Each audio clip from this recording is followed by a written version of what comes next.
കോൺഗ്രസിനൊരു വലിയ Galaxy of leadership ഇന്നൊരു സമാപനമായപ്പോൾ എല്ലാവരും ഈ ജാഥയുടെ സമാപനത്തെ അനുഗ്രഹിക്കാൻ വന്നു. 12 പേര് പ്രസംഗിച്ചു കഴിഞ്ഞു. 13ാമതാണ് ഞാൻ പ്രസംഗിക്കുന്നത്. സ്വാഭാവികമായിട്ട് ചൂടിൽ ഇരിക്കാനൊക്കെ ആളുകൾക്ക് പാടാം. അതുകൊണ്ടാണ് അത് പ്രസിഡന്റ് അതിനൊരു വിഷമം മനസ്സിൽ വേണ്ട. എത്ര നേരം എന്ന് വെച്ചാൽ 5 മണിക്കൂറായി ആളുകൾ വന്നിട്ട്, അതിനകത്തൊരു വിഷമം വേണ്ട. നമ്മുടെ പ്രവർത്തകരല്ലേ.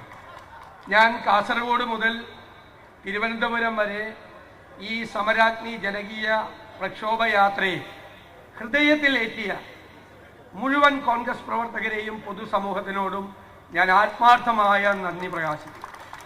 സത്യത്തിൽ ഈ ജാഥയ്ക്ക് വലിയ തയ്യാറെടുപ്പൊന്നും കൂടാതെയാണ് ഞങ്ങൾ തുടങ്ങിയത്. പക്ഷേ ഞങ്ങളെ വിസ്മയിപ്പിച്ചുകൊണ്ടുള്ള ജനസാഗരമാണ് ഈ ജാഥയിൽ എല്ലായിടത്തും ഒഴുകിയെത്തിയത്. എനിക്ക് അതിനേക്കാൾ പറയാനുള്ളത്, വയനാട് ഹർത്താലായതുകൊണ്ട് ഞങ്ങൾ നടത്തിയില്ല, നടത്തും. ബാക്കി 13 ജില്ലകളിൽ നടത്തിയ ജനകീയ ചർച്ചാ സദസ്സുകളുണ്ട്. 3 മണിക്കൂർ 4 മണിക്കൂർ ഞാനും പ്രസിഡന്റ് അത് കേട്ടുകൊണ്ട് ഈ കേന്ദ്ര സംസ്ഥാന ഗവൺമെന്റുകളുടെ പ്രവർത്തനങ്ങൾക്ക് കൊണ്ട്, അവരുടെ അഴിമതി കൊണ്ട്, കെടുകാര്യസ്ഥത കൊണ്ട്, ദുർഭരണം കൊണ്ട് ഇരകളായി മാറിയ പാവങ്ങളുടെ നിലവിളികൾ, സങ്കടങ്ങൾ, വിതുമ്പലുകൾ, സത്യത്തിൽ ഈ യാത്രയുടെ ഏറ്റവും വലിയ അനുഭവം അതാണ്.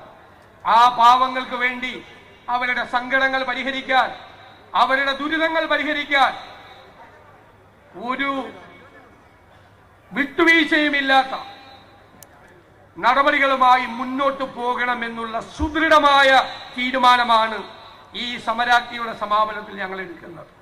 അതിന് സമരം ചെയ്യേണ്ട സ്ഥലത്ത് സമരം ചെയ്യും, ഇടപെടലുകൾ നടത്തേണ്ട സ്ഥലത്ത് ഇടപെടലുകൾ നടത്തും, ചോദിച്ചു വാങ്ങേണ്ട സ്ഥലത്ത് ആ പാവപ്പെട്ടവർക്ക് ചോദിച്ചു വാങ്ങി അവർക്ക് കൊടുക്കും. ഈ ജനകീയ ഈ സമരാഗ്നി ജാഥയുടെ ഏറ്റവും വലിയ കാര്യം കേരളത്തിലെ ഈ പാവപ്പെട്ടവന്റെ സങ്കടം, മത്സ്യത്തൊഴിലാളികളുടെ, കർഷകരുടെ, കർഷക തൊഴിലാളികളുടെ, പരമ്പരാഗത വ്യവസായ തൊഴിലാളികളുടെ, കൈത്തറി, കശുവണ്ടി, അതുപോലെയുള്ള വിവിധ മേഖലകൾ, കയർ തൊഴിലാളികൾ ഉൾപ്പെടെയുള്ള ഖാദി തൊഴിലാളികൾ ഉൾപ്പെടെയുള്ള വൈവിധ്യമാർന്ന മേഖലകളിൽ പ്രവർത്തിക്കുന്നവർ, അവരുടെ സങ്കടങ്ങൾ, കൂട്ടിപ്പോയ സ്ഥാപനങ്ങളിലെ ജീവനക്കാരുടെ സംഘടനകൾ, അംഗൻവാടി ജീവനക്കാർ, ആശാവർക്കർമാർ, നിരവധി ആളുകൾ, പറഞ്ഞാൽ എണ്ണിയാൽ ഒടുങ്ങാത്ത ആളുകൾ, വനാതിർത്തികളിൽ ആനയുടെ ചവിട്ടേറ്റ് കൊല്ലപ്പെട്ടവരുടെ വിധവകൾ, ഒരു ജീവിതകാലത്ത് മുഴുവൻ അധ്വാനിച്ചത് മുഴുവൻ വന്യജീവികൾ ഇറങ്ങി തകർത്തിട്ടും 1 രൂപ പോലും നഷ്ടപരിഹാരം ലഭിക്കാതെ സങ്കടപ്പെടുന്ന മനുഷ്യരുടെ വേദനകൾ, ഈ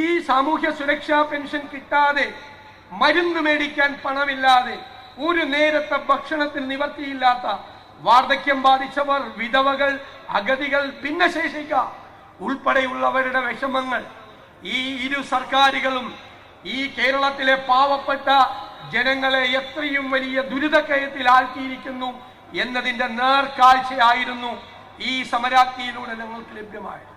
അതുകൊണ്ട് ഫാസിസത്തിനെതിരായുള്ള നമ്മുടെ പോരാട്ടം, വർഗീയതയ്ക്കെതിരായിട്ടുള്ള നമ്മുടെ പോരാട്ടം, കേരളത്തിൽ അഴിമതിക്കും സ്വജനപക്ഷപാതത്തിനും അതുപോലെ തന്നെയുള്ള കെടുകാര്യസ്ഥതയ്ക്കും എതിരായിട്ടുള്ള നമ്മുടെ പോരാട്ടം, ഇത് തെരഞ്ഞെടുപ്പ്, എല്ലാ തെരഞ്ഞെടുപ്പുകളും ജയിക്കാൻ വേണ്ടിയുള്ള പോരാട്ടമാണ്.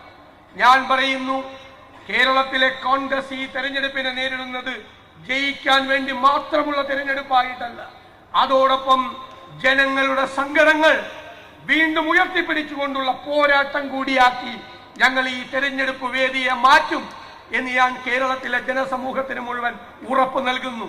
ഞങ്ങളുടെ മനസ്സിൽ, ഞങ്ങളുടെ പ്രവർത്തനങ്ങളിൽ, ഞങ്ങളുടെ ചലനങ്ങളിൽ മുഴുവൻ നിങ്ങളുടെ വിതുമ്പലുകളും നിങ്ങളുടെ നിലവിളികളും നിങ്ങളുടെ സങ്കടങ്ങളുമായിരിക്കും എന്ന് ഞാൻ വാക്ക് തരുന്നു. അത് പരിഹരിക്കാനുള്ള കഠിനാധ്വാനമായി ചെയ്യുന്നത് എന്ന് മാത്രം വിനയപൂർവ്വം ഓർമ്മപ്പെടുത്തിക്കൊണ്ട് നിങ്ങളെ എല്ലാവരെയും അഭിവാദ്യം ചെയ്തുകൊണ്ട്